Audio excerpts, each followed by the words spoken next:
Bienvenue dans Compta for Good, la RSE en action. Je suis Jean-François Cotin, en charge d'un collectif qui travaille sur les sujets de RSE au sein de l'Ordre des experts comptables d'Île-de-France et qui a pour but de faire avancer ces sujets au sein du monde financier. Alors, on a parlé à l'épisode précédent des questions bancaires.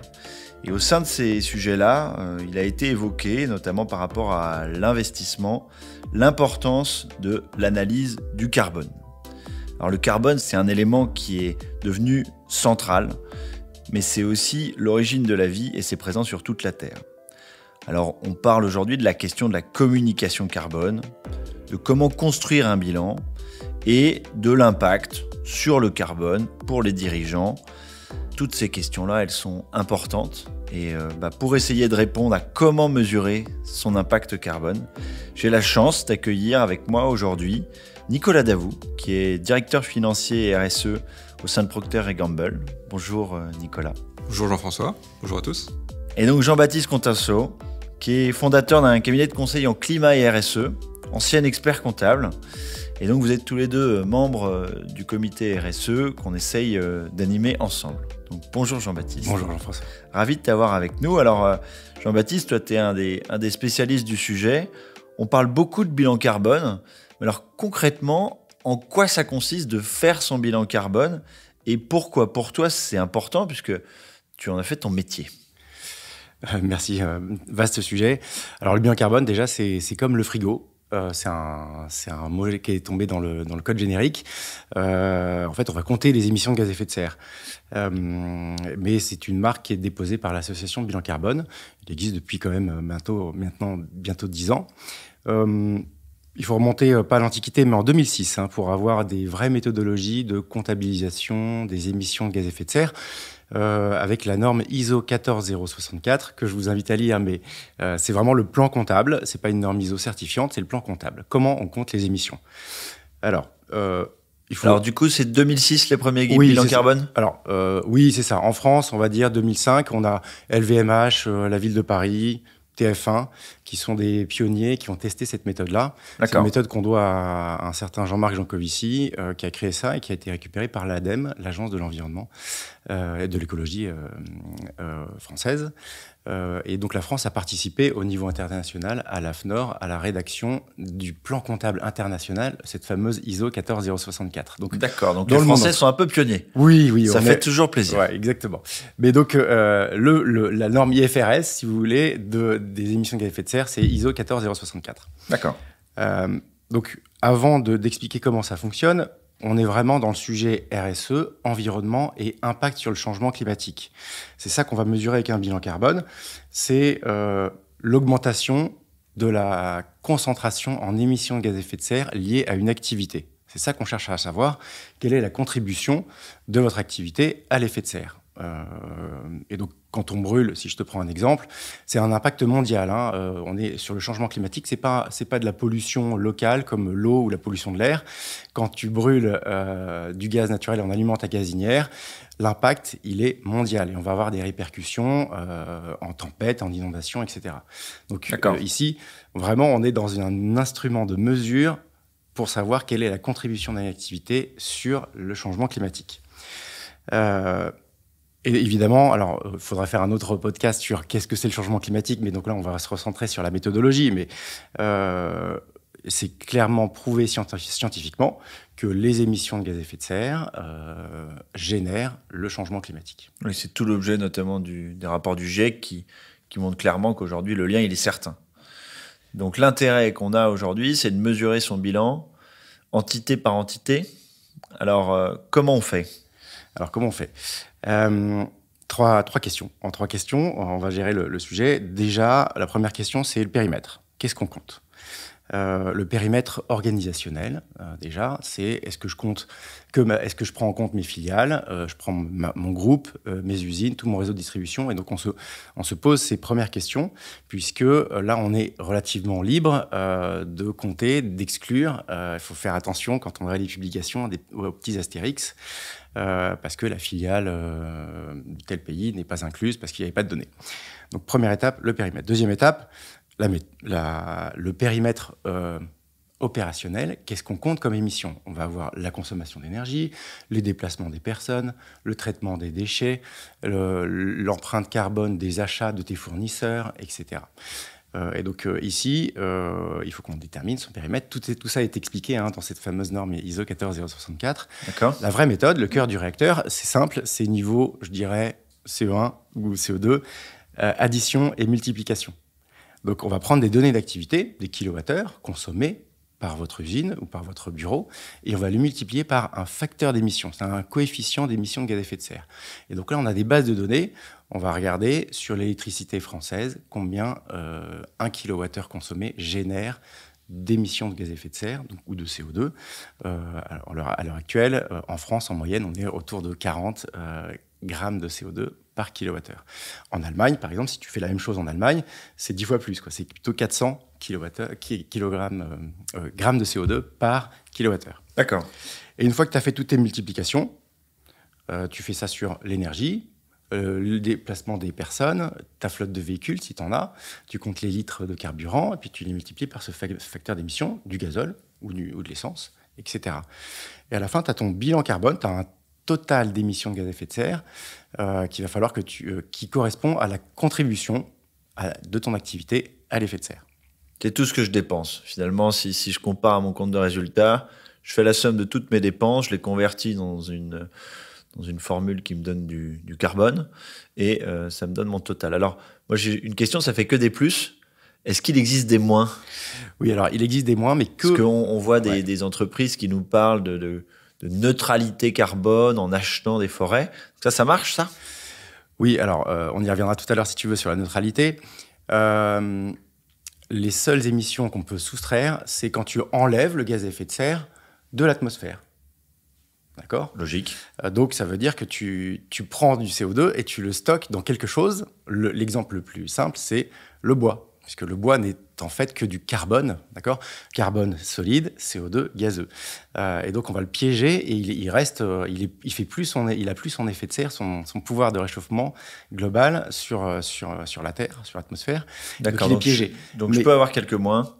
Tu peux avoir quelques moins, mais tu n'as pas, j'essaye d'être le plus simple possible, c'est pas négatif de dire, par exemple, tu fais du covoiturage ou tu fais du télétravail, tu as évité des émissions, mais tu n'as pas enlevé du gaz à effet de serre de l'atmosphère. D'accord. Tout ça, c'est expliqué dans les règles. Pour vous, profession du chiffre, on est habitué à suivre les règles qu'il y a dans la comptabilité, des règles de comptabilité. Tout ça, c'est la comptabilité carbone. Exactement. D'accord. Alors, Nicolas, du coup, je me tourne vers toi. Donc, tu es directeur financier donc d'une grande entreprise, d'une multinationale. Alors, comment ça se passe chez vous, le bilan carbone, et comment vous l'utilisez au quotidien? Alors déjà, le carbone, c'est pas la seule dimension, parce qu'on pourrait parler de biodiversité, d'eau, de gestion de ressources, tout ça est finalement assez lié. Mais c'est vrai que la question climatique et des gaz à effet de serre est probablement un sujet, le sujet majeur et le plus critique que l'on voit en ce moment. Pour une raison simple, tu parlais du rapport du GIEC tout à l'heure, sur le lien établi entre émissions et réchauffement, mais le dernier rapport du GIEC qui est sorti en février montre également l'impact et les conséquences que ce réchauffement va avoir sur les sociétés et sur nos civilisations. Donc c'est critique parce que c'est important pour nous en tant que civilisation. Et c'est pour ça qu'on voit une mobilisation de la communauté internationale à travers les COP, l'Europe qui a pris un engagement de réduire de 55% les émissions de la région en 2030, donc c'est dans 8 ans, et moins 55% des émissions sur la région, ça veut dire que chaque entreprise qui est basée en Europe devra contribuer. 55.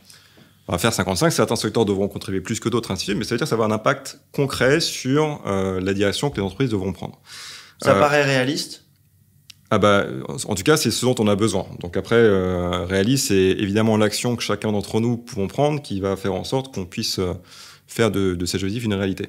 Mais ça veut dire que pour les entreprises, c'est une réalité concrète, puisque les entreprises vont, devoir s'adapter aux risques climatiques et environnementaux qui vont arriver, 2, pouvoir rendre compte aux différentes parties prenantes, notamment les gouvernements et les autorités.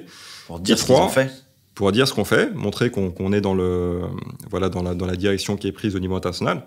Et 3, faire aussi sa transition, parce qu'on va dans un monde qui va être de facto bas carbone, et une entreprise pour être viable d'ici les prochaines années, devra être capable d'opérer sur une logique bas carbone. Alors, pour répondre à ta question, oui, on fait un bilan carbone dans une grande entreprise comme Procter. On n'appelle pas ça un bilan carbone, d'ailleurs. On appelle ça une analyse de cycle de vie. Et ça veut dire, en fait, qu'on regarde l'empreinte carbone de nos différents produits et services depuis le début du cycle jusqu'à la fin du cycle de vie. Donc, très concrètement, si je prends l'exemple d'une lessive, le cycle de vie d'une lessive, ça commence par l'extraction des matières premières qui vont rentrer dans les formules, l'impact des différents fournisseurs qu'on va utiliser, la production, le transport, l'utilisation par les consommateurs du produit et la gestion du déchet à la fin du produit. Donc je te pose la question, Jean-François, si je te demandais, où est l'impact principal en termes d'impact carbone sur toute la chaîne de valeur, tu me dirais sur quelle partie? Comme ça, j'aurais tendance à dire que c'est la lessive en tant que telle qui produit le plus de carbone. Donc le produit, les matières premières, la formule. Oui. Ça. Alors en fait, si on prend la moyenne en Europe, et c'est l'analyse qu'on a faite nous en interne, c'est 60% de l'impact, ça vient de la température de lavage de la machine à laver. Donc on est dans l'utilisation du produit. Bon. Et voilà. Et donc ça veut dire quoi? Ça veut dire que évidemment, quand on réfléchit à une stratégie carbone, on commence par ce qu'on contrôle. Donc si je réfléchis à nos usines, on va commencer à regarder comment on rend ces usines plus efficaces énergétiquement, comment on se source d'une énergie plus renouvelable et moins éméttrice. Mais l'important, c'est que l'utilisateur peut-être utilise moins de température. Ça veut dire qu'on ne peut pas s'arrêter à ça. C'est-à-dire qu'effectivement, il y a un vrai rôle à jouer quand on a un produit comme celui-là, d'influencer nos clients et de développer des produits qui permettent d'être efficaces à basse température. Donc, très concrètement, suite à cette analyse-là, ça nous a amené à adapter notre stratégie recherche et développement pour avoir des produits qui soient efficaces à 20-30 degrés au lieu de 40 degrés traditionnellement, et ensuite de communiquer différemment auprès de nos clients pour les inciter à réduire leur température de lavage. Donc ça, c'est un exemple concret de comment donc un bilan carbone, une analyse de cycle de vie, amène une compréhension plus fine des impacts et ensuite influence la stratégie. Et c'est une obligation pour l'entreprise de faire ce bilan ? Alors, ça dépend des juridictions dans lesquelles vous êtes établi. On est une boîte américaine, donc les réglementations sont un peu différentes par rapport à la France. Donc en France, c'est une obligation. Aux US, ce n'est pas une obligation. Donc on le fait de manière volontaire au niveau du groupe. Mais au-delà de la logique réglementaire, il y a une vraie logique de stratégie, de business model, de se dire que voilà, on a des clients qui vont aussi devoir rentrer dans une logique bas carbone, et donc nous, on doit réussir à le faire dans nos périmètres, mais également d'être capable d'accompagner nos clients pour qu'ils puissent le faire. D'accord. Alors, pourquoi un directeur financier est amené à travailler sur ces sujets ? Parce que là, on évoque des sujets qui sont plutôt très opérationnels. Donc, qu'est-ce que ça a à voir avec les chiffres et où sont les euros là, dans la réflexion ? Alors, ouais, c'est la question $1 million. Je pense qu'historiquement, on était sur une logique très réglementaire, voire une logique de communication. Quand on parle de RSE, d'ailleurs, c'est très connoté communication. Mais ça devient un vrai sujet stratégique, un vrai sujet financier, parce que ce qu'on est en train de voir, c'est qu'on est en train de toucher tout simplement la viabilité des modèles économiques de beaucoup de secteurs. Et je reprends l'exemple de l'Europe qui met une direction de réduction de gaz à effet de serre au niveau qui va être une obligation à terme. Les entreprises qui ne vont pas s'inscrire dans cet objectif-là ne vont pas être viables à moyen terme. Donc il y a un vrai sujet de viabilité économique face à ces nouvelles réglementations, ces nouveaux enjeux sociaux et environnementaux. Si je prends un exemple qui est le secteur automobile, je pense qu'il y a 6-7 ans, on ne parlait pas de voitures électriques, ou quasiment pas, c'était une niche. Maintenant, il n'y a pas un constructeur aujourd'hui qui n'a pas une offre sur le sujet, et je pense que celui qui a uniquement une offre, par exemple, de voitures diesel, il peut avoir une gestion de son BFR qui va être, son besoin de fondement qui peut être au cordeau. Je pense qu'il y aura un vrai sujet qui se posera sur la logique de viabilité du modèle de ce constructeur. Donc voilà, donc il y a un vrai sujet pour le directeur financier d'accompagner le modèle économique dans une logique de moyen terme et de long terme qui répondent à ces enjeux-là. Et évidemment, quand on pense au rôle d'un directeur financier qui est au cœur de la décision stratégique, qui est au cœur des décisions d'investissement, qui est au cœur du contrôle-gestion, de la gestion de performance, c'est quelque part de sa responsabilité de prendre en compte ces indicateurs non environnementaux dans la vision globale de la performance de l'entreprise dans les et dans le pilotage. Et dans le pilotage. D'accord. Exactement. Oui, c'est vrai qu'on comprend pourquoi le directeur financier il est au cœur des transfos, parce qu'en fait, il est bien obligé d'avoir des indicateurs pour lui faire ses choix financiers. Ouais, et puis on voit de plus en plus d'ailleurs dans beaucoup d'entreprises des rôles de responsable financier qui commencent à intégrer la dimension RSE. Donc c'est mon cas dans mon entreprise, c'est le cas un petit peu de Jean-Baptiste aussi dans la partie expertise comptable. On a beaucoup de cabinets d'audit aussi et de conseils qui commencent à intégrer ces éléments-là. Donc on voit une convergence apparaître vraiment entre les rôles de direction financière, les rôles du chiffre, et cette dimension RSE. Donc c'est encore au début, mais ça va aller pour son de plus en plus rapidement. C'est en train de fusionner. Alors, c'est vrai que du coup, toi, Jean-Baptiste, il fut un temps, tu faisais des bilans comptables. Maintenant, tu fais des bilans carbone. Autour de nous, on a quand même un certain nombre de comptables, de contrôleurs de gestion ou d'experts comptables qui nous écoutent. Ils peuvent peut-être se dire, tiens, moi aussi, j'ai envie de faire mon bilan carbone, mais alors, comment ils vont faire demain pour se mettre à faire ça? Parce qu'on est quand même dans des sujets qui m'ont l'air loin du débit crédit, en tout cas de mon prisme. Oui, tu as raison de poser la question. On parle de comptabilité carbone. Donc, déjà, il y a un mot qui se ressemble. Donc c'est bon, on est qualifié. Non, mais il faut vraiment le dire. Donc on a besoin de rigueur parce qu'on va avoir des chiffres à calculer, des interprétations à faire.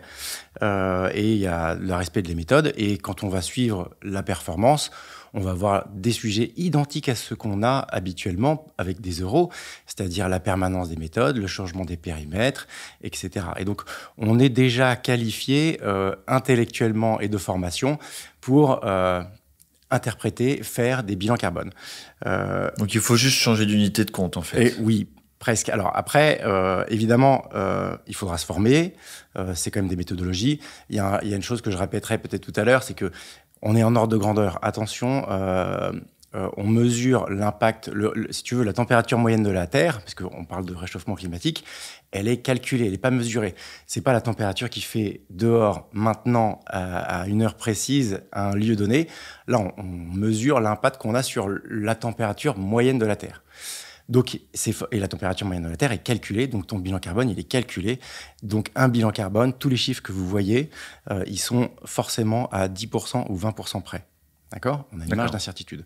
Ça donne... mais après, ça se gère très bien avec la permanence des méthodes, ça se gère. Donc, ça, il faut apprendre à compter un tout petit peu différemment et à interpréter les résultats en termes de pilotage, mais plutôt de grande direction.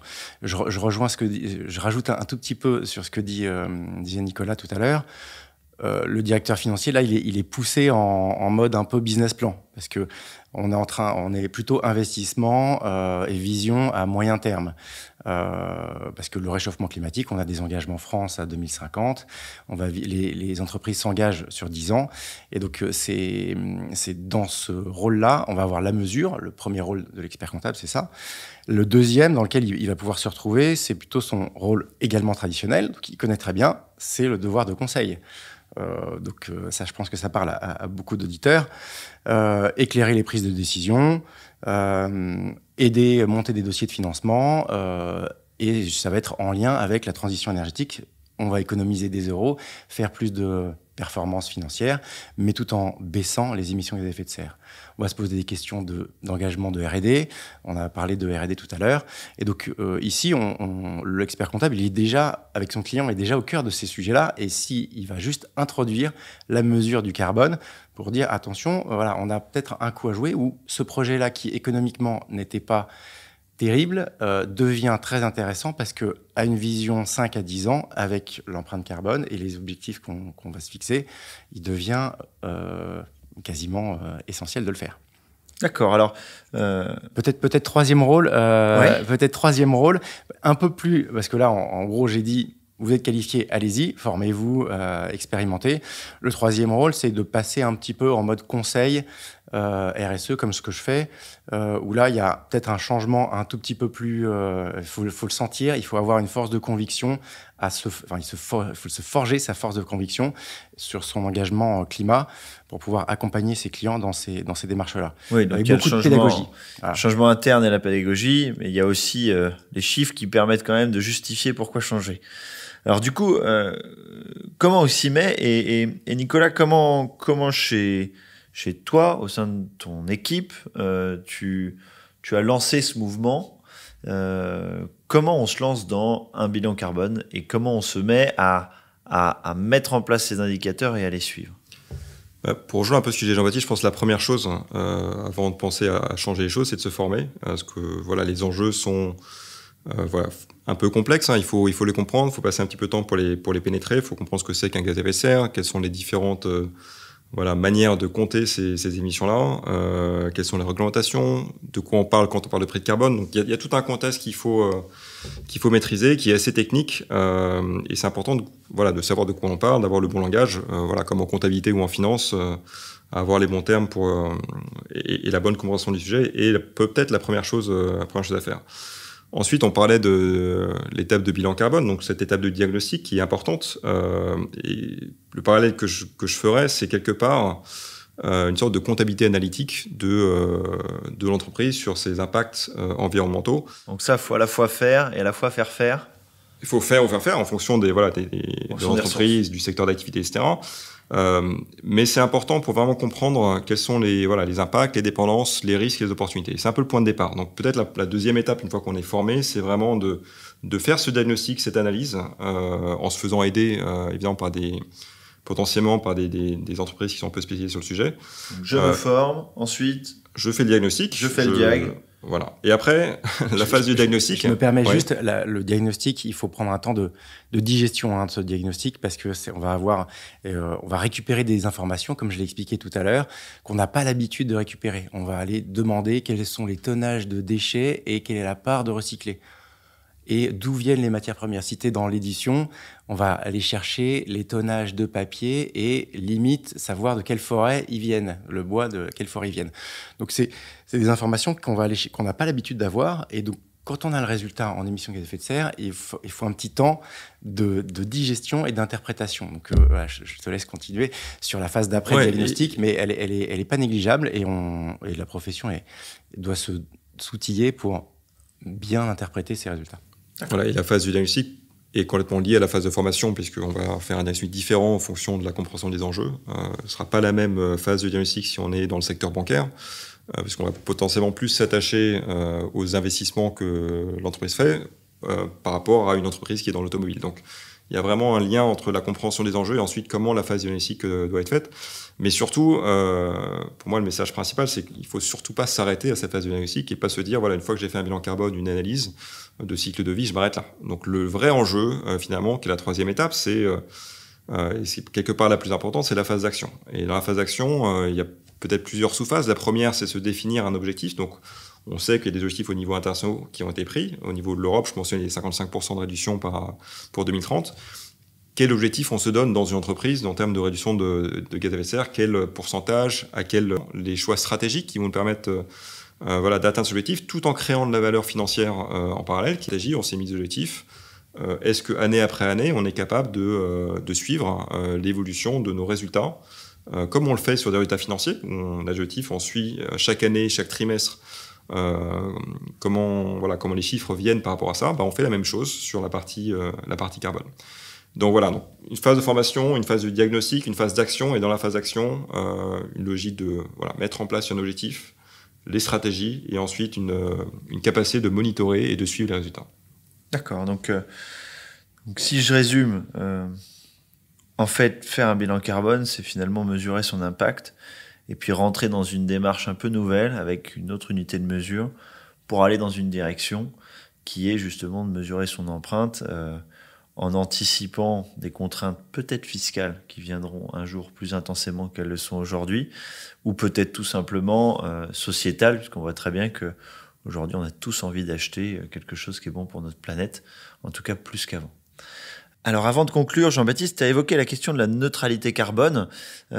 Pour toi, c'est quelque chose de réaliste. Alors j'ai bien compris que finalement, ne pas consommer n'est pas quelque chose de négatif, mais t'es pour ou contre les forêts qu'on achète? Très bonne question, merci. Alors la neutralité, c'est on va dire un concept qui marche pour la planète. Bon, là, il y a des publications qui sont sorties récemment, notamment de l'ADEME, que je vous invite à aller à consulter, sur la position de la neutralité. Ça marche pour la planète, voire un pays. La France est engagée sur une trajectoire neutralité en 2050. Pour une entreprise, c'est différent parce que ce que je disais tout à l'heure, les seules émissions négatives qu'on peut avoir, c'est quand on prend du CO2 de l'atmosphère et qu'on le piège dans quelque chose. On achète des forêts. Voilà, exactement. Mais les émissions, du coup, elles sont ailleurs que dans ta propre entreprise. On est d'accord. Et donc, il vaut mieux parler de contribution positive sur l'effet de serre que de neutralité pour une entreprise. Bon, je vous invite à voir toute la littérature qu'il y a là-dessus. On a pas mal d'entreprises qui se sont engagées en neutralité.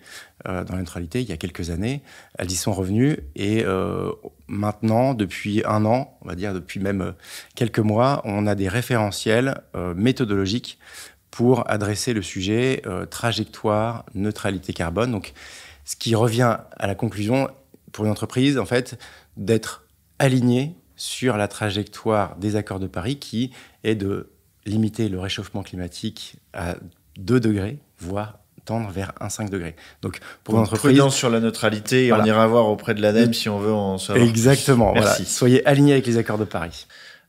Écoutez, merci messieurs. Moi, j'aurais une dernière chose à vous demander avant de terminer cet échange. Si vous aviez un conseil à donner aux personnes qui nous écoutent pour changer demain quelque chose dans leur quotidien, pour justement entamer leur propre démarche, qu'est-ce que vous leur conseilleriez, Jean-Baptiste? Alors, je ne sais pas si j'ai 3 conseils, je vais essayer d'être le plus concret possible. Ce que j'ai dit, changement de logiciel, processus cerveau. Il faut se mettre dans la volonté de réduire sa contribution à l'effet de serre. On est dans l'engagement environnemental, donc sociétal. Et ça, premier conseil, c'est une démarche d'introspection pour savoir où est-ce qu'on en est là-dessus. En toute honnêteté, transparence, et on va le faire de manière collective dans les cabinets, parce qu'il y a une vraie demande. Nous, on le constate sur le terrain, les entreprises, il y a un effet Greta Thunberg, si tu veux, des marches pour le climat, les patrons de boîtes s'y mettent en disant je peux m'engager personnellement, mais là où je suis le meilleur, c'est professionnellement, c'est ma boîte. Et donc, c'est là que je vais avoir de l'impact. Et donc ça, je pense que c'est quand même une démarche essentielle, parce que toute action sans input de la direction n'aura assez peu d'impact. Voilà. Donc, il faut changer le logiciel des dirigeants. Ouais, changer le logiciel des dirigeants. Ça, c'est un peu le premier conseil. Après, le deuxième, il est un peu identique à ce que Nicolas disait, c'est-à-dire se former et agir peut-être en 4 mots, quoi. Sobriété, donc consommer moins, faire moins de déplacements. Efficacité, substitution. Donc, tu passes à la voiture électrique ou tu remplaces. Tu passes végétarien, si tu veux. Et attention au concept de neutralité, c'est valable pour la planète, pour une entreprise, c'est différent. Donc, la fin, si je peux me permettre, c'est vraiment apprécier le sujet, qui est un sujet technique, et donc ça va prendre du temps, mais il faut quand même se lancer. Et on a les moyens de se lancer. Et après, le conseil quotidien, qu'est-ce que je pourrais donner? Voilà, le matin, tu manges un croissant. Voilà, un croissant au beurre ou pas au beurre. Voilà, le croissant au beurre, c'est 4 fois plus émissif que le croissant normal. Bon, ce sera bon pour mes artères. Et toi, Nicolas? Alors, Jean-Baptiste, j'ai donné pas mal de conseils, donc je vais peut-être en donner qu'un seul de mon côté, qui est en fait une logique, et ça rejoint un peu ce que Jean-Baptiste disait, une logique de cohérence personnelle et professionnelle. Parce qu'on a beaucoup parlé là dans ce podcast de ce qu'on peut faire en tant qu'entreprise, mais finalement, on est sur des sujets qui touchent la vie d'entreprise, mais également la vie personnelle de chacun. Donc, se mettre en cohérence quand on parle de bilan carbone, par exemple, voilà, ça peut être intéressant et je vous encourage à le faire de faire votre propre bilan carbone. Il y a plein d'outils qui existent en ligne, alors de qualité peut-être un petit peu différente, mais ça permet de se donner une compréhension un petit peu de l'impact aussi personnel, pour reprendre l'exemple du croissant au beurre de Jean-Baptiste, mais de s'assurer que vraiment on regarde ce type de sujet en cohérence d'un point de vue professionnel et d'un point de vue personnel. Donc essayer de commencer peut-être, c'est une manière aussi de se former, de comprendre les enjeux en les appliquant à soi-même. Commencer par soi-même pour être authentique. Comme disait Gandhi, soit le changement que tu veux voir dans le monde, donc tout commence par soi. Bon, merci à tous les deux. On est allé plus loin qu'un bilan carbone. Je crois qu'il y a une introspection aussi à faire. C'est la fin de cet épisode. On espère qu'il vous a intéressé. On vous retrouvera pour un prochain épisode qui traitera de l'engagement social et la qualité de vie, avec la même problématique, comment se lancer dans la mise en place d'indicateurs. Donc, merci à tous les deux. Et puis, à bientôt pour de prochains épisodes. À bientôt, Jean-François. Merci, à bientôt.